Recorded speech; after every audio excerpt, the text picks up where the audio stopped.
Chapter 9, Cognitive Development in Early Childhood. From ages 2 to 7, children would be in Piaget's pre-operational stage. Again, this is the second stage from Piaget's theory on cognitive development. So similar to last time when I gave you the videos to watch, I have more videos for this stage on Blackboard, so it's easier for you to watch the videos rather than me try to explain them, since I can't play videos in my recordings. So just really quickly in sum, Piaget saw the preschool years as a time of both stability and great change. The stage is characterized by symbolic thinking, which basically just means that you're able to use symbols. So like whenever you think of the word apple, you might have a idea of what an apple looks like in your head. You could draw an apple, and that conveys meaning. So preschoolers are able to do that kind of thing. They're able to, their mental reasoning and use of concepts increases, but children are not yet capable of what Piaget called operations. He defined operations as organized, formal, logical mental processes. So again, I have videos of the key aspects of this stage, so you can read about them and then go watch the video on Blackboard. Now I am going to focus on Vygotsky's cognitive theory a little bit more because this theory wasn't relevant in infancy, so this is the first time we're really going to talk about it. So if you remember back from chapter 1 when you learned about the different theories, Vygotsky's theory was all about how our culture, who you grew up around, those kinds of things impact your cognitive development. So Vygotsky thinks that differences in the ways that particular cultures and societies approach problems influence a child's cognitive development. So he sees children as little apprentices learning from the adults around them. So like how you learn things from your parents, that's essentially what Vygotsky's theory is all about. So he has two terms we're going to go over in his theory, the zone of proximal development and scaffolding. So according to Vygotsky, children's cognitive abilities increase when information is provided within their zone of proximal development. The zone of proximal development is the level at which a child can almost, but not fully, perform a task independently, but can complete the task with assistance of someone more competent. Scaffolding is what Vygotsky called the assistance that is provided by others to complete a task. So if you are trying to teach a child how to read, they have different books that are different levels of reading. So like start with level 1 is going to be the easiest up to say, let's say level 5 is the hardest. So you have a child who's starting at level 1 and they can read level 1 on their own, no problem. But level 2 is kind of giving them trouble. So there's some words in level 2 that they can't quite pronounce. They need help with that one. So they can almost read level 2 by themselves, but they need mom or dad to help them with the words that they don't understand. So they'll be able to accomplish that task because it's within their zone of proximal development. For example, something that would be outside of the zone of proximal development would be a level 1 child trying to read a level 5 book. So there's no way that that's within their zone of proximal development, and that you have to go, in order of their cognitive abilities. And then again, scaffolding is the assistance that the parent provides when they help them sound out words that they don't yet know. And I have this YouTube video you see linked on the screen. That's going to be on Blackboard. It's just an example of proximal development and scaffolding in a classroom. The next theory that we haven't talked about yet is the information processing theory. So we're going to spend most of our time talking about this one today because there's a lot of interesting stuff that goes into this theory. But at the basic level, this approach illuminates how children process information. Researchers who use this theory study things like attention and memory.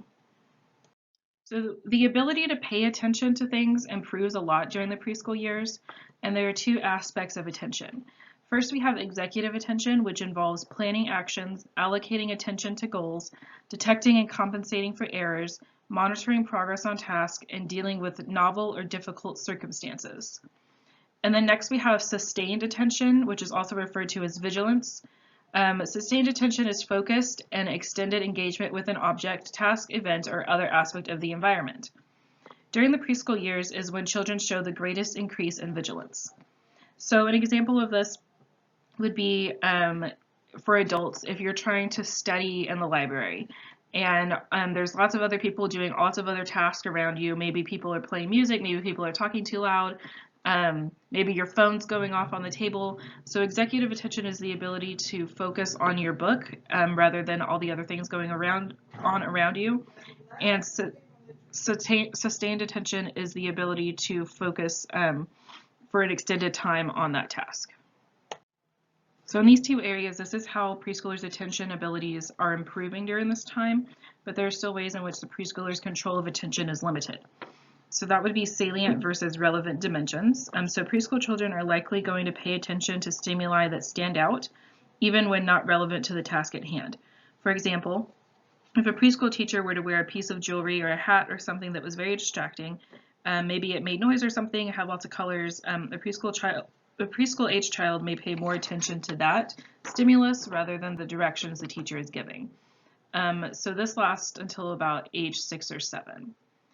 And then next we have planfulness. So in general, planning improves as part of executive attention. However, when asked to compare and contrast two pictures, preschool-age children do not scan the pictures in an organized fashion. It's haphazard. So compare this to how elementary school children complete this task. They systematically scan every detail of the pictures and come up with more correct answers than the preschool children. So this is talked about in your textbook, but here's the picture here. So if you're comparing the two houses, young children would just haphazardly look and try to find all the differences, whereas older children will look at the first window of the first house, look at the first window of the second house, and then move on to the second window of the first house, second window of the second house, and so on.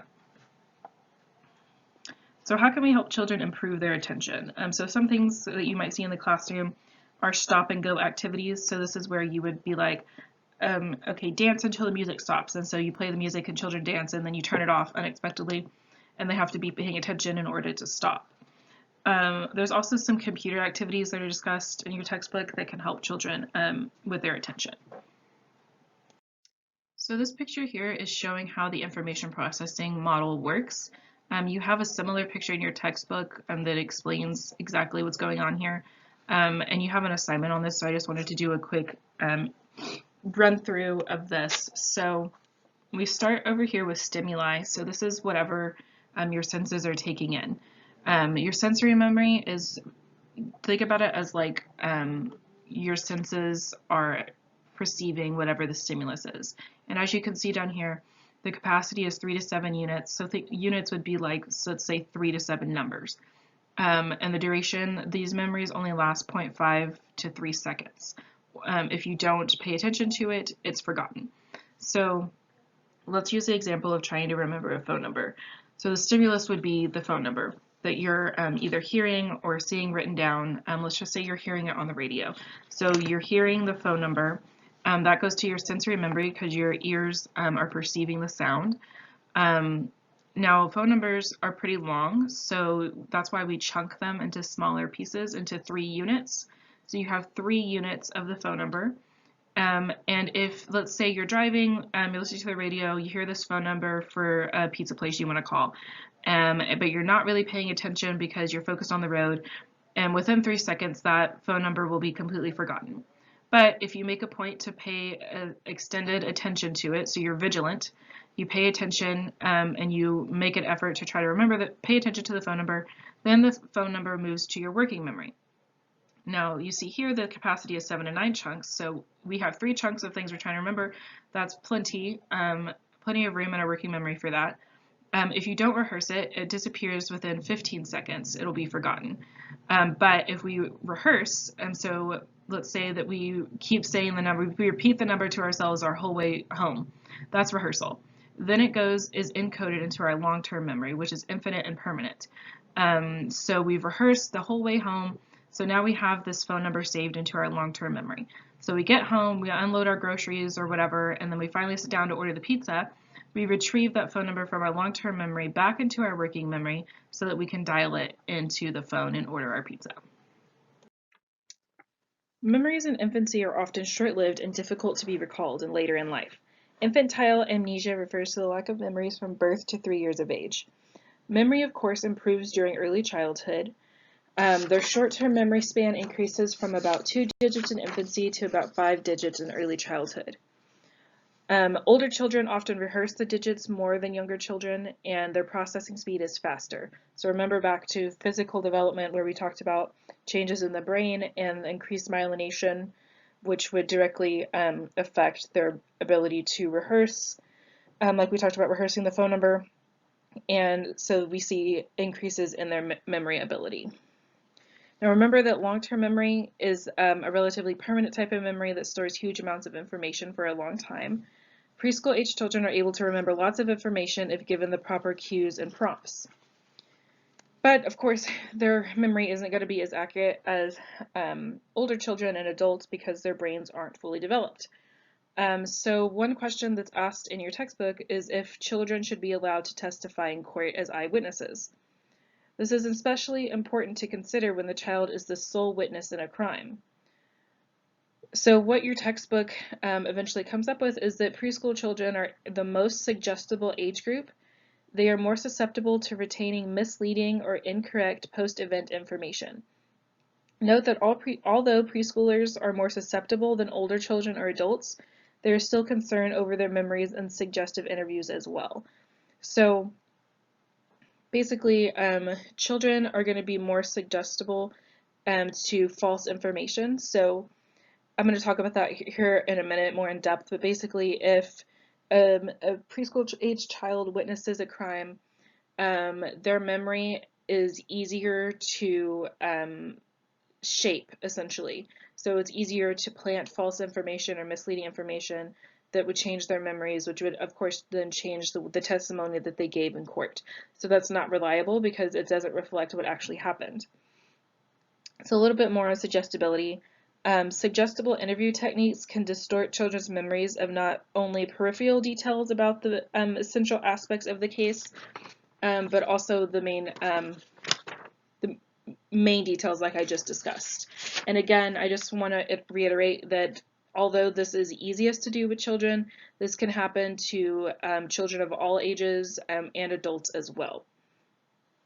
So to avoid this, interviewers can use a neutral tone, limit misleading questions, and avoid providing motivation for a child to make a false report. Questioning children right after the event and outside of the courtroom may produce more accurate recollections.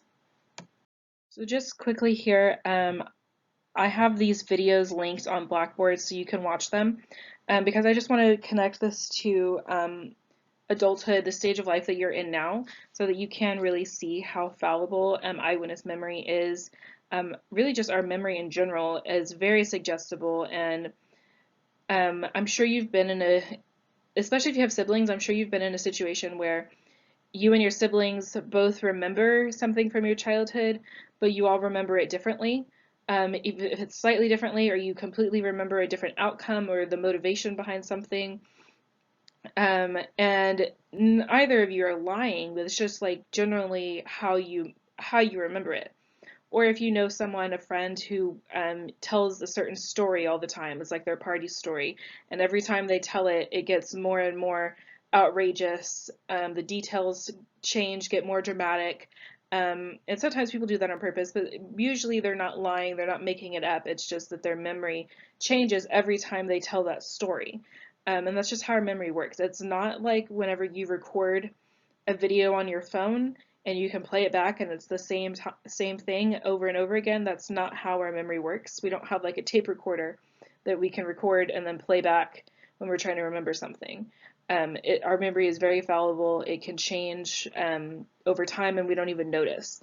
So whenever you're talking about eyewitness testimony, which again, if you don't know, is where you witness a crime and so you go to the court hearing and you give testimony about what you saw. So you would say, you know, I saw this man steal this woman's purse, or whatever the case is, which can be really scary because a lot of times if you witness something like that, you don't immediately go to trial the next day. It can be years later that you're called into court to testify and tell everyone what you saw.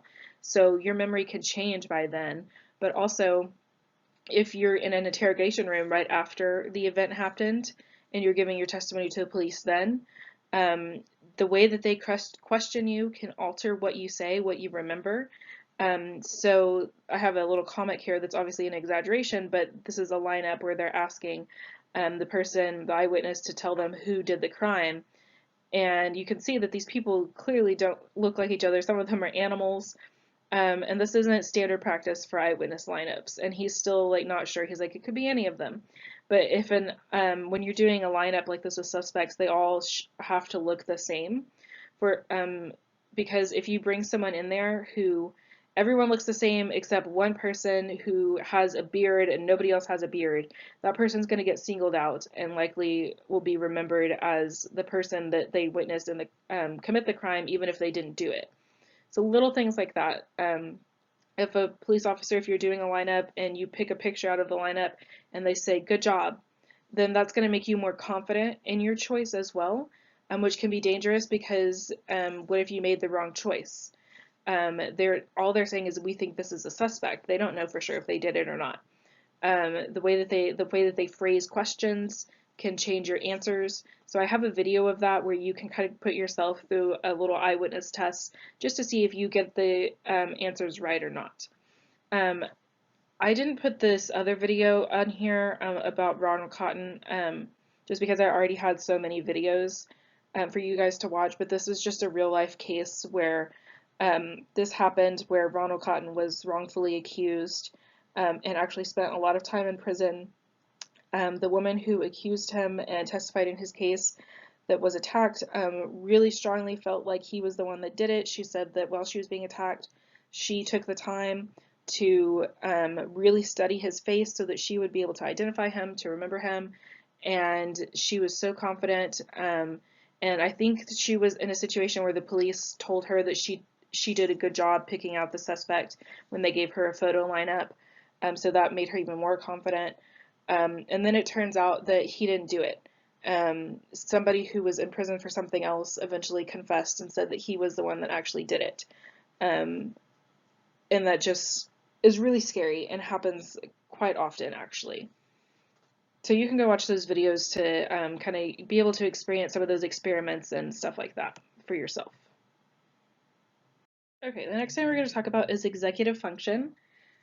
So this is a concept that consists of a number of higher level cognitive functioning abilities that are linked to the development of the prefrontal cortex. So we talked about this a little bit in physical development, where this is the area of the brain that's really progressing during this time period. So it involves managing thoughts to engage in goal-directed behavior and exercise self-control. Executive functioning especially involves cognitive inhibition. You have likely heard about this in relation to the marshmallow task and delay of gratification. So that's what I have a picture of here. So during the marshmallow task, a marshmallow is placed in front of a child, and they are told that they can eat it now, but if they wait for a certain amount of time, then they can have 2 marshmallows. So children use a variety of strategies to distract themselves from the marshmallow while they wait. Some children will sing.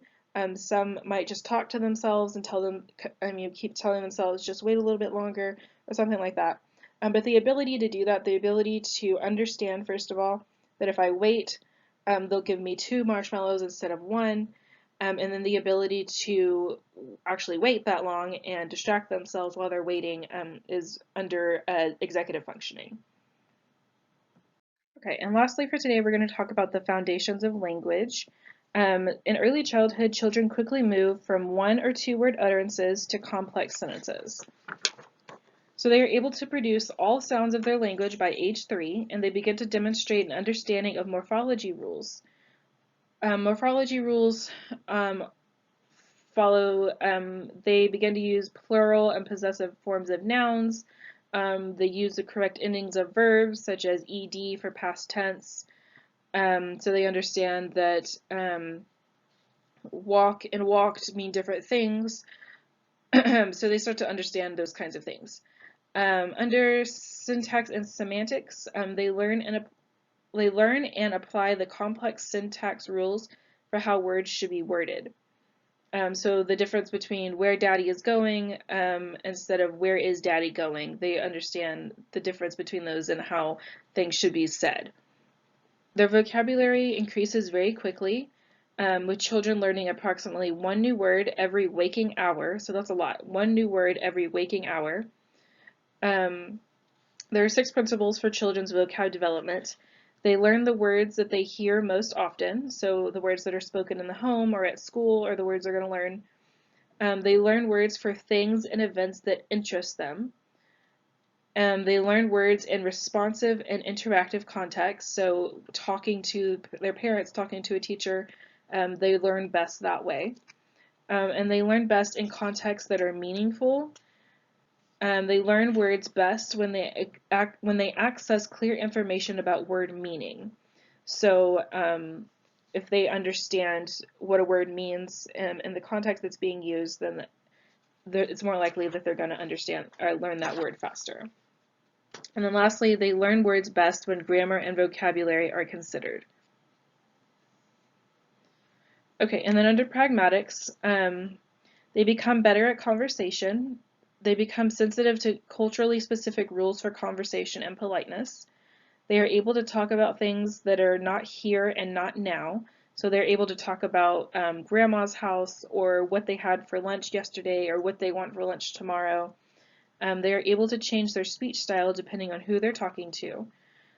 So pragmatics is just basically rules of language. So it could be politeness, where at this stage they would learn that they should say thank you when they're given a gift, even if they don't like the gift, and things like conversation. So like if you've ever talked to a child, a young child may not be able to carry on a conversation with you because they just want to talk about what they want to talk about.